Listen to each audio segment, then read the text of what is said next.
A big problem that I see is that a lot of people, they don't really feel hyper motivated and hyper focused and hyper driven inside of the gym. And I see it all the time. Like, I'm inside the gym and I'm looking around, I'm like, bro, you guys do not want it. But the crazy thing is that most people feel like that. You can't expect to get these elite results when you're not training hard because you're not super motivated and super focused. You know, most people, they either have low motivated states, low motivation workouts, low energy, whatever, or just like an average workout. But you know those workouts where every once in a while, you know, it comes every once in a while, but you're just super motivated, super focused, and you're ready to get up and get after it. Those are the kind of workouts that you need to be having every single day, Monday through Friday, if you want elite results, if you want faster progress and more lean muscle. So that's the exact reason that I created this video, is to show you a system that I created and I follow to allow me to have these high motivational states all the time. And I call it the Core 5. Now, when you pair the Core 5 up with HIIT Style Lifting, which is the video that I made before this, so go watch that if you haven't, it's a game changer for getting results. Because you're doing HIIT Style Lifting, you're working out explosively with speed, and on top of that, you have the Core 5 to produce more consecutive, high motivational, highly driven states. It's a game changer. So what the Core 5 is supposed to do is it's supposed to increase focus, increase energy, increase dopamine, which means increased motivation, increase serotonin levels, and basically set your mindset up for success to train hard and kill it. So the Core 5 not only does that, but also helps with recovery. Doing HIIT style lifting, training hard every single day, it will cause you to burn out. So the Core 5 is also put in place so that way you can recover properly and keep doing it over and over and over and over again. Because at the end of the day, you guys know what I say, discipline and consistency, it doesn't matter unless you're doing the right things. All right, so the first part of the Core 5 is sunlight. There are so many benefits to sunlight, and people would just look right past, you know, going outside and getting some sun. You think, oh, how is that really gonna help me out? But let me tell you, it does so much more than just make your skin a little bit tanner. First, before I go over the benefits, how do you actually apply this? Let me tell you, you're gonna wanna apply this once you hear the benefits that it actually comes with.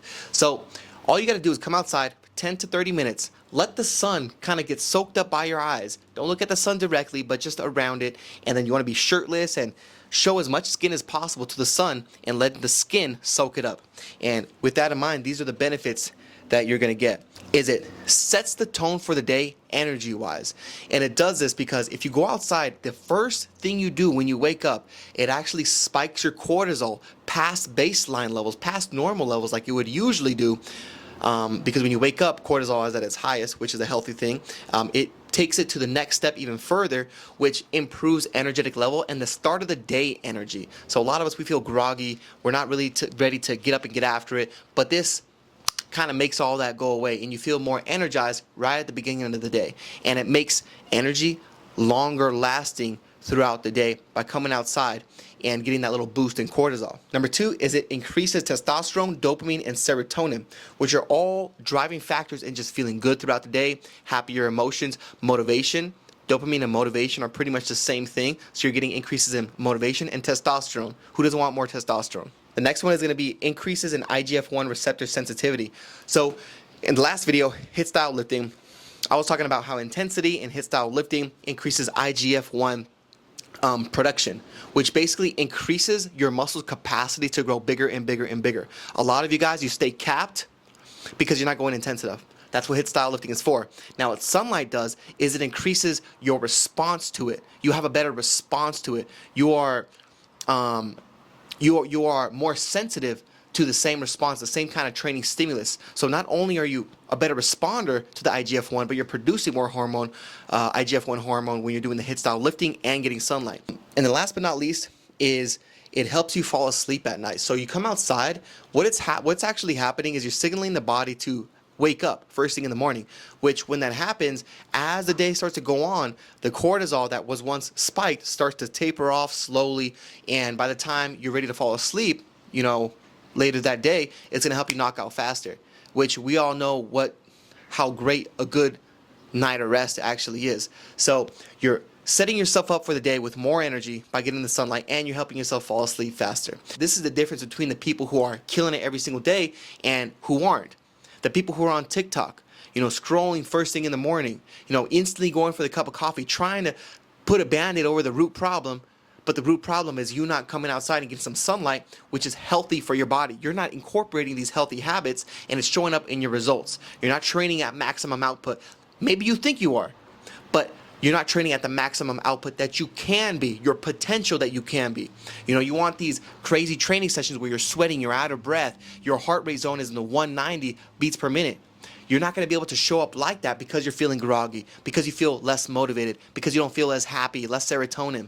Until you start implementing sunlight, coming outside every single morning, making it a habit, instead of something instant gratifying like TikTok, coming outside, getting the sunlight, nothing's going to change. Everyone knows you should get good sleep. And everyone knows that, you don't get good sleep, it affects testosterone, it affects your immunity and your immune system and everything else that can go wrong with your body, and sickness and disease and cancer. If you're getting bad sleep, a lot of that has to do, well, that's what ends up being the result, is all these different bad things, and especially for training, energy levels are shot. Recovery process is not happening, so people know this, but they still choose to overlook it and just kind of just act like it doesn't happen. And maybe they even try to fix it by locking in more with nutrition and training, only to end up realizing that they're still not going to be making the progress they actually want to make. First thing I want to talk about is adenosine. Adenosine is a fatigue molecule. So basically what happens is the later that the day gets, that tired feeling you start to get as the day kind of passes, that's adenosine. And the only thing that clears that out is sleep. Now the reason why that's so important is because you guys aren't clearing that out because you're getting such bad sleep.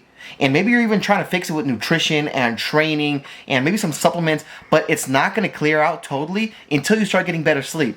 Now, you know that HIIT style lifting is the way to train if you want to get better, leaner muscle. But how do you expect to train at maximum capacity, maximum explosivity, if your sleep is horrible and you're always filled up with adenosine, so you're feeling like cloudy, you're fogged up, you're low energy?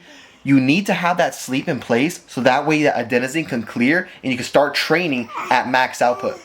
But the second part to that is how it affects the IGF-1 satellite cell process, which if you're getting bad sleep, you're not going to go through that process. Your body literally doesn't have the rest to produce those IGF-1 molecules. So when you recover, when you train hard and you're sore and your body does recover, it's recovering back to normal levels and it's not getting bigger. Your muscles aren't growing. This is the difference with people who get immaculate results. They're always seeing progress, and the people who struggle with getting progress is because they're not implementing these little small habits. Something that I do specifically to get better sleep is by having anchor points throughout my day. The reason I do this is because it tells my body when to start falling asleep before I fall asleep, when to wake up before I wake up, to start producing more energy before I even get to the gym, so that way when I do get to the gym, I'm already ready to go. That's why anchoring your day is so important, and I do this by going to sleep at the same time, waking up at the same time, going to the gym at the same time. And after doing this for about a week consistently, you're going to start to notice that your body's going to adapt and start to be more efficient at those specific tasks. Waking up, you're going to feel way more energetic in the morning. Going to sleep, you're going to feel tired and actually be able to sleep 7 to 9 hours quality sleep. The gym, you're going to feel more motivated and more driven before you even step foot in the gym. And this is why a routine, a structured routine, is so beneficial to have. But you got to be the one to actually implement these things, because no one's going to implement it for you. You have to go out of your way to start doing this, but no one wants to do that. No one wants to start a new routine, a new method, because it's a little bit uncomfortable. Even though these things are like kind of easy tasks, for you to actually get up and go do it is a whole nother thing. And but it's up to you. Do you actually want to get these energy levels where you're training at maximum output? You can literally feel the shift in energy and drive. If so, start applying these things. But if not, then you don't really want it that badly. All right, so now before we get into the actual workout and we have another high intense session, doing a little bit of client work right now. Just checking in with clients, doing my actual job, coaching and stuff like that. And it's crazy what kind of just output of productivity you have when you have the core 5 in place. Like, for example, we just moved into a new apartment. Like, we did a bunch of moving this whole weekend. Even though how tiring and draining that is, I'm still able to show up and be productive and be motivated and not only kill it in the gym, but other areas of life. When these walls and these things come up, that really prevent me from doing so. Like, it takes so much energy to move things up and down the stairs. And we're in this new apartment, we're on the 3rd level, so we're going up 2 flights of stairs with heavy ass stuff to do that. And you would think, damn, I'd be drained, a couple days after that. But no, right when we finish that, I'm right back at it. Actually throughout the whole time of moving, I'm still working out. I'm still grinding it. I'm still working as hard as I can. I'm still putting in the work in other places when I should feel tired. And that's what it should feel like. You should feel motivated and driven, especially as a man. That's what testosterone was there for the first place. But a lot of you guys are suppressing that feeling because you don't have these pillars in place. So I'm gonna get to work real quick before the gym session, and then after we're gonna kill it.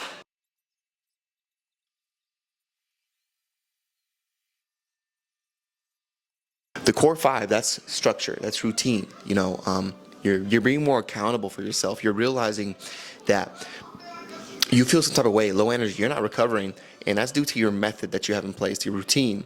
And until you fix that is when you'll start seeing the results you want to see. So, for example, I have a to-do list that I have every single morning, and I structure my routine that allows me to consistently make progress and consistently be productive every single day. So, for example, I have an app called Notion that holds me more accountable. I have all these little systems and methods and routines in place that allows me to be able to do this in the first place. A lot of people sit there and wonder and say, oh, I don't have the time, I don't have the energy. No, it's just you don't have the method and structure in your day that allows you to do this stuff. The thing is the walls that you have every single day. You have kids. You have that job at that time. When you get out. How do you structure a routine, a structured method that's going to allow you to deal with the things that come up in life, but at the same time get to the goals that you want to be at?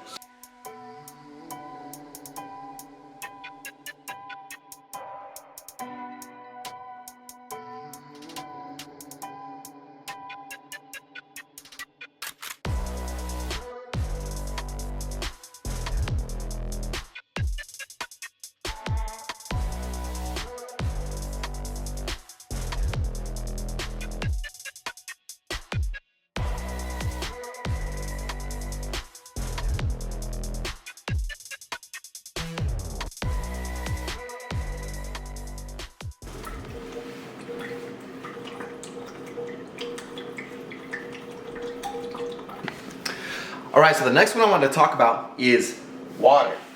And again, all of these little habits, they sound so easy, right? But that's exactly the reason why most people skip over them. So I'm just gonna go ahead and list off some negative side effects that happens when you're dehydrated, even by just 2%. 2% dehydration cuts strength output up to 10% and cognitive function by 20 to 30%. Dehydration reduces blood volume. Less blood volume means less oxygen to the muscles, meaning faster fatigue. The cellular environment inside muscle tissue requires adequate hydration for IGF-1 to optimally activate satellite cells. The 2 p.m. energy crash most people attribute their job or schedule to is often dehydration, not tiredness. Adequate hydration supports cortisol regulation, improves sleep quality, enhances nutrient absorption from whole foods, and keeps the cellular environment primed for IGF-1 response from training. And it's literally that simple. But it's like, what are you going to do about it? See, this is what most people are going to do. They're going to see this and they're going to start to drink a little bit more water. And they might be consistent with it for maybe a day, 2, maybe even a week. But after that, they'll slowly start to fall off again and forget that this was even something that might have been holding them back in the first place. But you have to put a system in place that is going to allow you to repetitively keep applying this habit over and over and over again. And people are going to skip this water one. I'm telling you, people are going to skip this water one, and that's on them. But I bought a jug.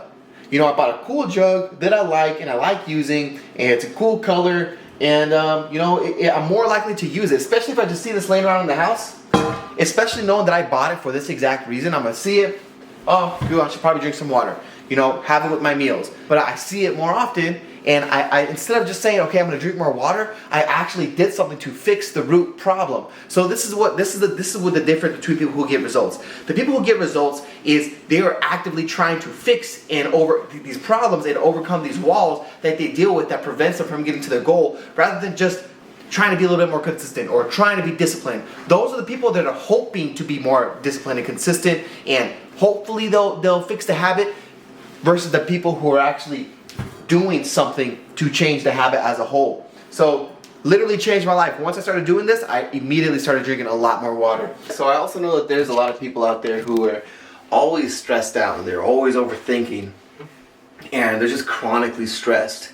You know, a good sign of stress is if you're always tired, you're always groggy, you have a lot of body fat, belly fat and stuff. It just belly fat hangs out right here. A lot of that is like that high stress kind of person. And the reason I talk about this is because stress management is essential for being able to build muscle.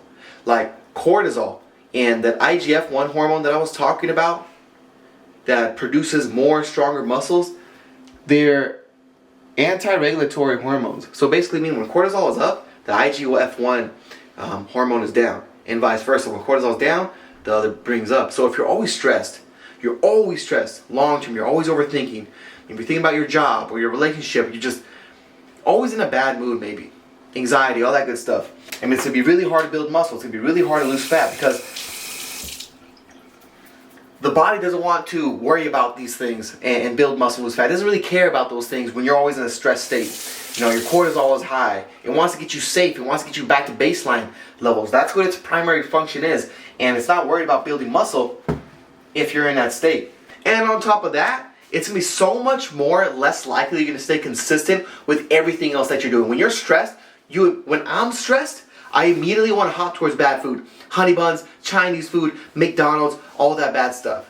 But this doesn't even have to be for those high stress people. Just think about all the times you've been stressed out for way too long, even for a couple days. Like maybe you're not chronically long-term stressed, but remember, like say you have like a study coming up or an exam coming up or you're going to apply for a job, how stressed you were and how much more likely you are to fall off track. So you got to make sure you're applying this even if you're just a person who has normal cortisol levels, normal stress levels, because once it does start to peak, you're going to be less likely to stay consistent with your whole routine, with sleeping on time, waking up on time, going to the gym on time, HIIT style lifting, like all those things that you're trying to implement. When you're stressed out, it's going to go out the window. I promise you.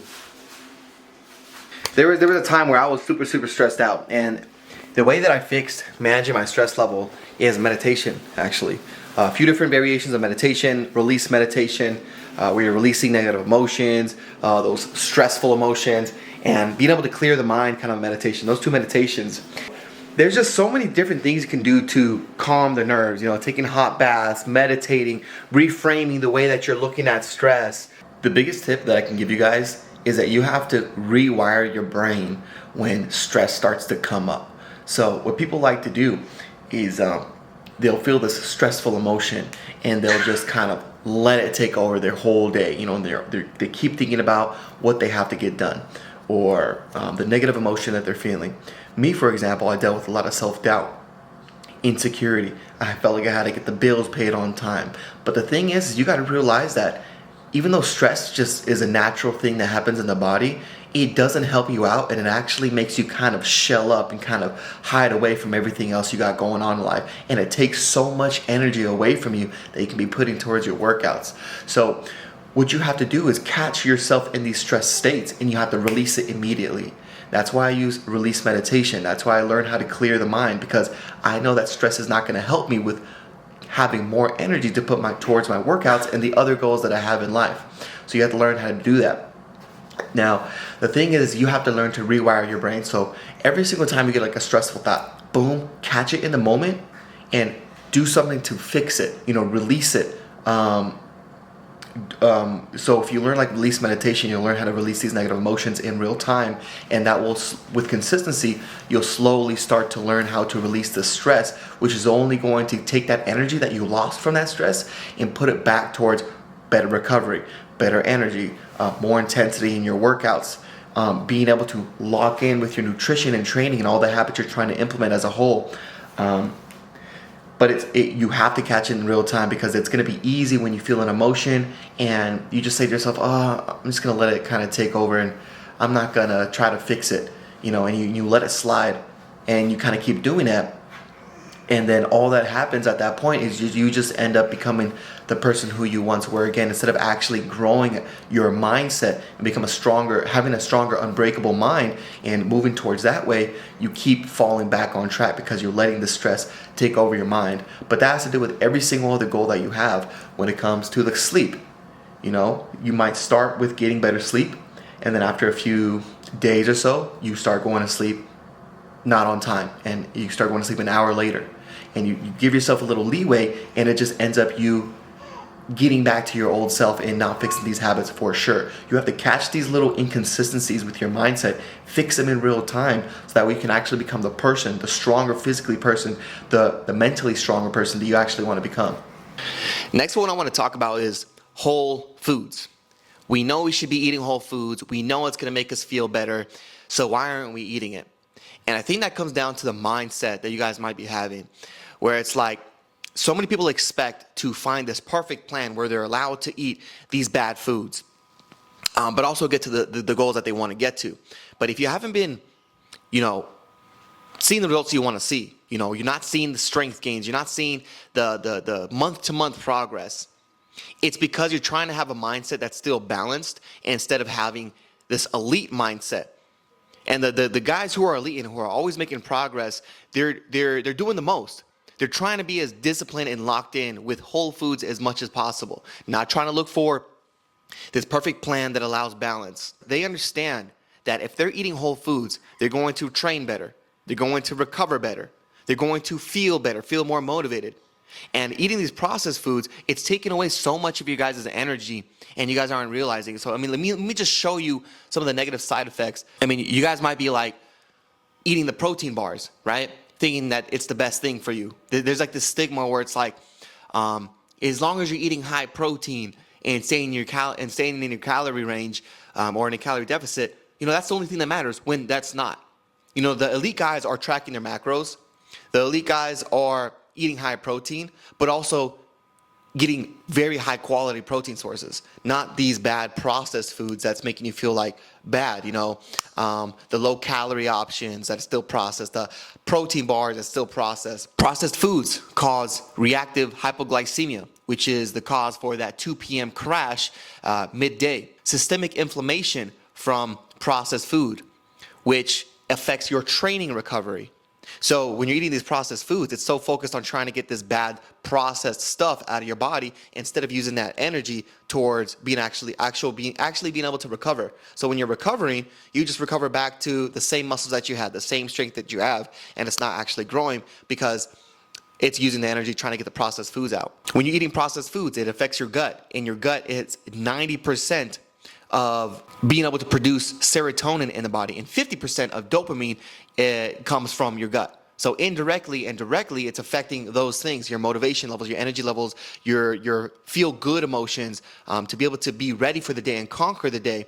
Whole foods, it supports gut health, which supports serotonin, which supports motivation. Whole foods reduces inflammation, which supports recovery. They stabilize blood sugar, which supports energy. What's important to note is the kind of mindset that you're having it. So instead of trying to have like this balanced approach where you're trying to be able to have it all, the balanced foods, and get the results, that's not what's going to make you elite. You need to be eating the whole foods as much as possible because you need to understand how it makes you feel.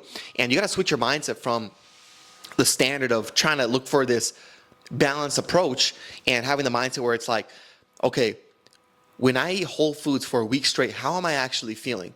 I feel better. I feel ready to conquer the day. I feel ready. I don't feel groggy. I'm excited to, go and work out instead of just feeling tired and not ready to go and kill it in the gym. It really just makes you feel like your whole complete self. It makes you feel like how you should feel as a man with some testosterone, driven, ready, going after your goals. Having the kind of Alex the Conqueror kind of mindset that's ready to take on some empires. That's how you should be feeling, and you don't because you're trying to have this balanced approach to whole foods. You're trying to eat the protein bars. You know it's bad for you. That's the crazy thing. You taste it and you bite it and you know it's bad for you, but you'll try to convince yourself, say, oh, but it's high protein. This is what everyone's telling me to eat is these protein bars, protein shakes, and these healthy, low-calorie alternatives when you should be eating the chicken breast, the ribeye steaks, the eggs. That's what's going to give you that ready to conquer life kind of mood instead of the anxious, maybe low energy, low output, low productivity, feeling like you don't want to conquer the day kind of mood. You got to start switching your mindset to focusing on the positives, all the positives you get from eating whole foods instead of the negatives, which is like, I can't have this food, but I really want it, it tastes so good. I mean, when your mindset is so focused on those things, it's going to make you start taking actions that makes you want to crave processed foods. But when you switch your mindset to remembering all the positive emotions that you start to feel when you're actually locked in, when you're eating the whole foods, and remembering what that is like, it'll make you start craving the whole foods more because you're tying that positive emotion, those positive feelings, to the actions that you're doing. That balanced approach that you're following is for balanced results. And if you want elite results, you got to start doing elite actions and having an elite mindset to go with that. The biggest problem isn't knowing that you got to eat whole foods, though. It's how do you actually start eating whole foods more consistently? Number one is that mindset switch. But number two is being more locked in. So that's also one of the reasons that I've created the Core 5, because it helps you stay more locked in and it makes you more likely to do more productive things that's going to help you towards your goals. When I'm not locked in, I don't want to eat clean. When I am locked in and I'm going to sleep at the same time, waking up at the same time, getting my water in, getting my sunlight in, it makes me more likely to keep doing the right things and eating whole foods. So supplements is the last thing that I want to talk about. And they're really only in place to enhance the other core 4. If you're missing the other core 4, you're not going to be moving that needle forward and you feeling your best. Creatine, I'll take 5 to 10 grams. A lot of people think you can only take 5 grams of creatine, but if you're a bigger person, especially if you're in the 200-pound range, you've been training for years, especially, you could definitely up that to like 10, even 15. Which, by the way, you want to take that at roughly around the same time every single day, no matter what. Doesn't matter if you're training or not. Next one is omega-3s, 3,000 milligrams. This is one of the most important. It's meant to reduce that inflammation. Remember that cortisol. It's good to have cortisol, especially in the early mornings. But if you're just blasting cortisol all day, you're stressed out, you're overthinking all the time. You need to calm that down with stress. Some kind of stress management, meditation, hot shower, and stuff like that. But another thing that's great for reducing that is omega-3s. 3,000 milligrams every single day. I do take pre-workout with beta-alanine and caffeine. It'll be around like 300, 400 milligrams of caffeine. Beta-alanine is a huge plus when it comes to training intensity and making sure that you don't fatigue as fast. All right, so that's the end of the video. That is the Core 5. Look, at the end of the day, this whole training, nutrition, and Core 5 stuff, it can be confusing, especially when you have all this information coming at you at once. So that is what the coaching program is about. I'm here to set that up for you and put you on a game plan where all you have to do is take action. I make the training programs, I make the nutrition programs, and I'm there to challenge you mentally and hold you accountable so that way you can actually grow as a person, because sometimes we just need someone for the extra support to really help us get to our goals. So if that's you need a little bit of guidance, click the link below. We'll hop on a quick 20-minute phone call and really see what's holding you back so that way you can start making some real progress. Click that link below. Let's hop on a quick phone call, and I guess I'll see you there.